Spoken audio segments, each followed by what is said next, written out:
Et cette question, Alstom doit-il, peut-il rester indépendant et français? Deux avis sur ce plateau, celui de l'économiste Robin Rivaton, bonsoir, membre de la Fondapol, et Loïc Le Floch-Prigent, bonsoir, spécialiste du milieu d'énergie, ancien grand patron socialiste.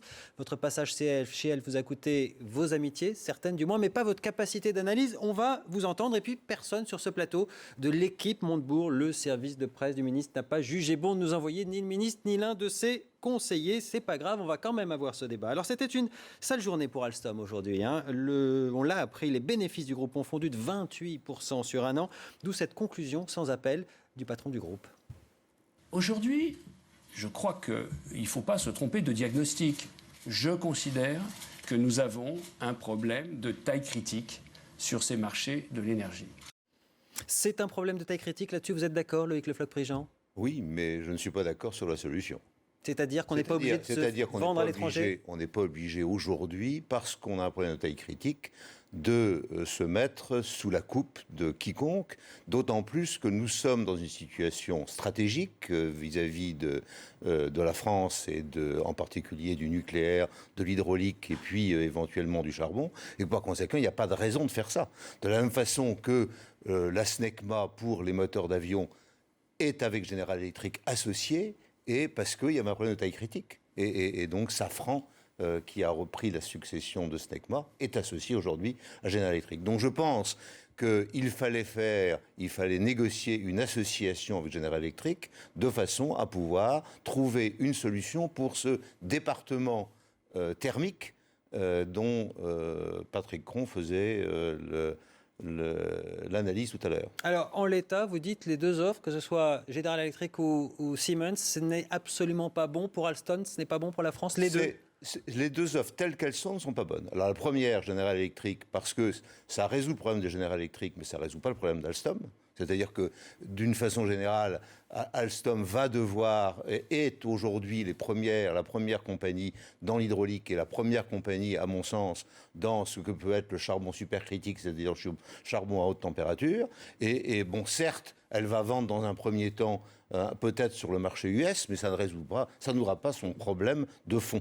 Par contre, General Electric, lui, il a des insuffisances, et Alstom est une réponse pour les problèmes de General Electric, et c'est d'ailleurs comme ça que la bourse américaine et les analystes américains ont réagi, à savoir, c'est bon pour General Electric. Alors, en ce qui concerne Siemens, c'est encore pire, puisque Siemens et Alstom ont les mêmes usines, les mêmes produits quasiment depuis des années, et par conséquent, une association est très difficile, est à préparer. Alors, supposons qu'on ait envie de faire une association européenne, ce qui n'est pas absurde, face à General Electric et face aux Japonais ou aux Chinois, à ce moment-là, il faudrait la préparer et mettre Alstom dans une position autonome pendant un certain temps, ce qui est tout à fait possible de faire compte tenu des résultats d'Alstom, même s'ils sont à moins 28%. Aujourd'hui, Alstom n'est pas une société en difficulté majeure. Alors, il y aurait une troisième voie, on va en parler ensemble, mais d'abord, Robin Rivaton, l'économiste que vous êtes, il me semble vous avoir entendu dire qu'il n'y avait pas le choix, il fallait y aller, il fallait aller vers General Electric. D'une part, je pense qu'à court terme, le groupe Alstom a besoin de trouver des financements, puisqu'effectivement, sa situation financière et aujourd'hui n'est pas la plus saine possible. Et je pense surtout qu'à moyen terme, l'avenir, l'histoire du monde, c'est celle de la concentration. La concentration, c'est les entreprises qui essaient d'atteindre une taille critique pour faire des économies d'échelle. Des gros conglomérats. Des gros conglomérats, enfin des économies d'échelle, et pour produire à un coût moindre en produisant plus. Et l'avenir est là-dedans. On le voit pour Alstom, on le voit pour d'autres secteurs. Je pourrais vous parler de la cimenterie, je pourrais vous parler de l'acier. On l'a vu avec ArcelorMittal, on l'a vu avec Lafarge récemment. Et donc l'avenir est là-dedans. Il n'y aura pas le choix. Qu'on puisse en déplorer les causes, ça c'est un autre problème. Mais à long terme, Alstom n'aura pas d'autre choix que de s'associer à un autre groupe. Sauf que ces conglomérats, ils existaient, y compris d'ailleurs pour Alstom. Ça s'appelait, si je ne me trompe pas, la Compagnie Générale Électrique.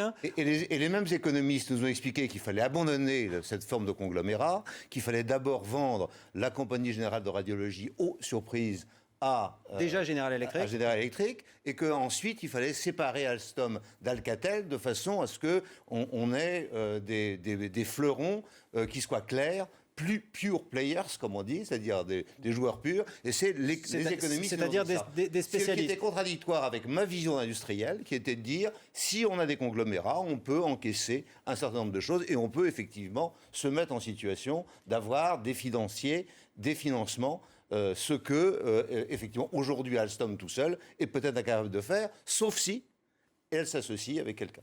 Romain Rivaton, vous êtes d'accord avec ça? On avait des grands conglomérats et finalement on les a cassés, j'allais dire bêtement, et aujourd'hui on s'en mord les doigts? On les a cassés, on les a perdus, et je pense que la spécialisation, la surspécialisation a été mortifère pour l'économie française, notamment puisqu'elle avait des grands conglomérats. Et dans un monde de plus en plus volatile, où un business peut être complètement disrupté, complètement changé de manière très rapide, plus vous êtes focalisé, plus vous avez des risques de volatilité. Alors, Et donc l'idée générale qui était le recentrage, que j'ai combattu pendant 20 ans, conduit à la situation que nous avons aujourd'hui. Alors c'est stupide. Aujourd'hui, vous dites finalement, rien ne nous empêche de refabriquer ces conglomérats. Absolument. On a l'argent pour ça. Ça serait quoi la solution? La solution, elle est simple, c'est-à-dire qu'il y a en face de nous soit des fonds de pension américains, on n'a pas de fonds de pension, soit du capitalisme d'État, c'est-à-dire le Japon, la Chine, l'Inde et le Brésil et la Russie. Eh bien, si jamais nous ne voulons pas de fonds de pension, faisons du capitalisme Fonds de d'État. pension, c'est-à-dire finalement un actionnariat à long terme, c'est ça l'idée qui est actionnariat derrière. à long terme qui conduisent à ce que les gens, plutôt que d'avoir des retraites comme aujourd'hui, les mettent directement dans l'industrie. Nous n'avons pas aujourd'hui de capitalisme réel, ni de fonds de pension, ni de capitalisme d'État.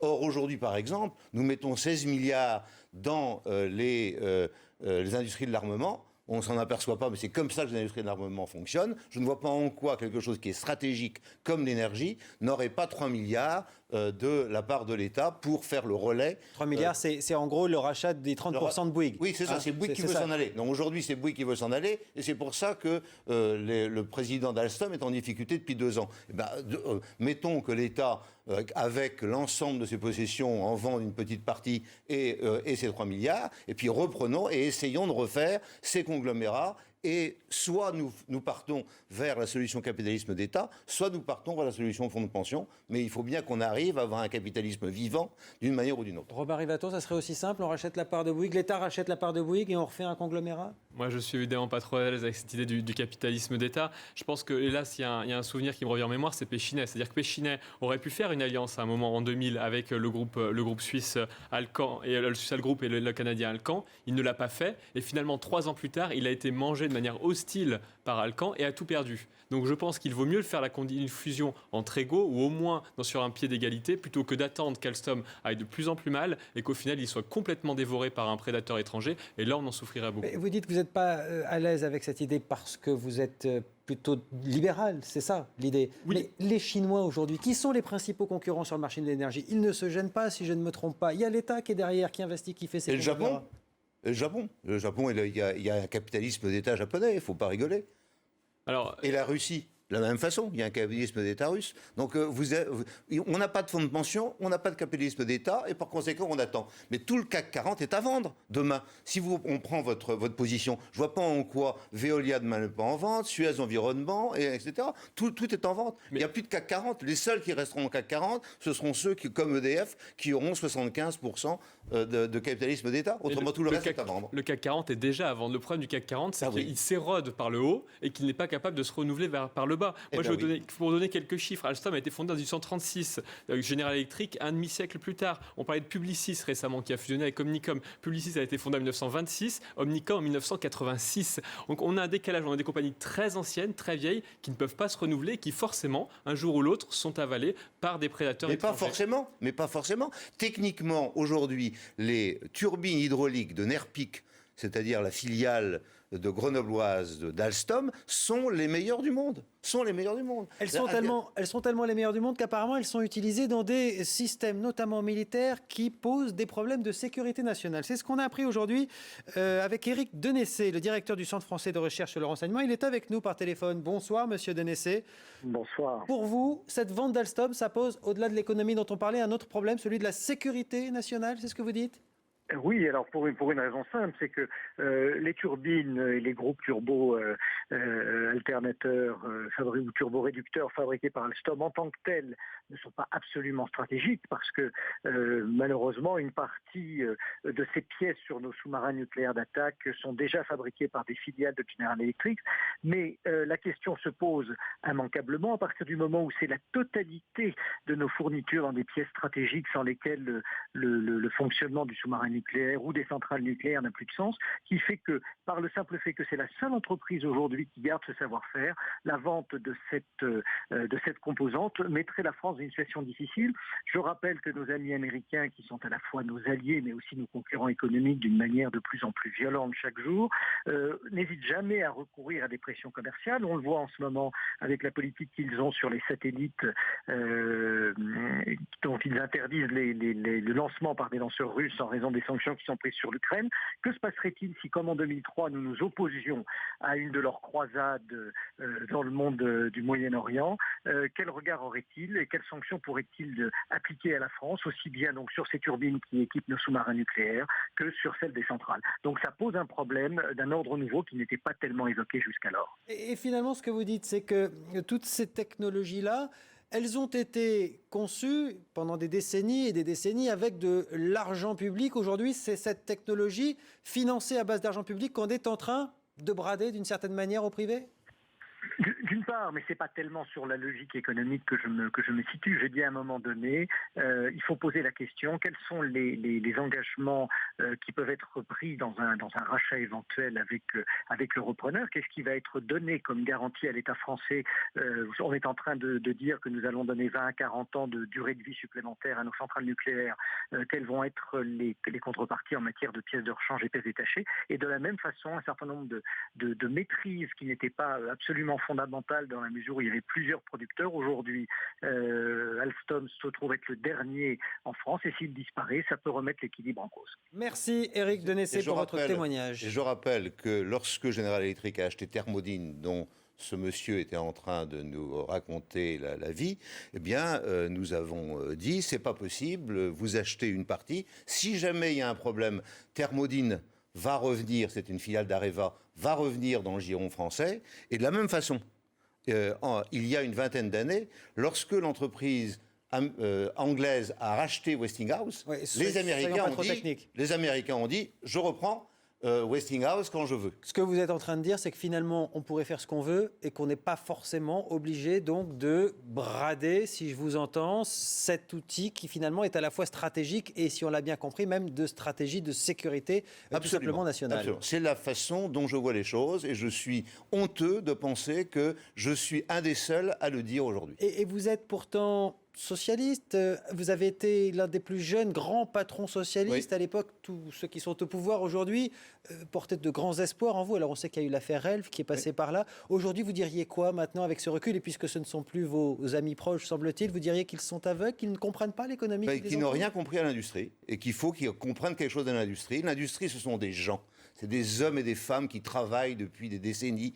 Et ces gens-là ont des compétences. Et ces compétences, il faut les conserver de manière à pouvoir avoir un minimum d'indépendance. Nous ne voulons pas être indépendants. Nous ne voulons pas de fonds de pension. Nous ne voulons pas de capitalisme d'État. Eh bien, nous allons devenir Disneyland. C'est ça que vous voulez? Allez-y, continuez. Vous ne comprenez rien à l'industrie. Votre conclusion? Moi, je constate que sur le CAC 40, aujourd'hui, il y a 7 entreprises qui ne sont plus en France. Il est de plus en plus érodé, comme je l'ai dit, par le haut. Et le problème, c'est qu'on n'arrive pas à créer des nouveaux champions français et qu'on arrive de moins en moins, qu'il n'y en a aucun de nouveau qui est rentré au CAC 40 depuis 20 ans. Et cela va en s'aggravant. Et donc aujourd'hui, la question, c'est quel sera le futur Alstom français? Mais le problème, c'est quel sera l'Alstom français avec les techniciens français et qu'est-ce qu'il faut faire pour le conserver? Le conserver, c'est facile. Il suffit de revenir quelques années au capitalisme d'État. Avec le rachat de quelque part. De quelque part de M. Bouygues, qui visiblement a mieux à faire, puisqu'il veut racheter ses actions de Bouygues avec l'argent qu'il aura d'Alstom, ce qui est absolument indispensable pour l'économie française, comme chacun sait. En attendant les fonds de pension, si je vous ai bien compris. Merci, messieurs. Voilà ce qui s'appelle un décryptage et un éclairage. Vous restez avec nous.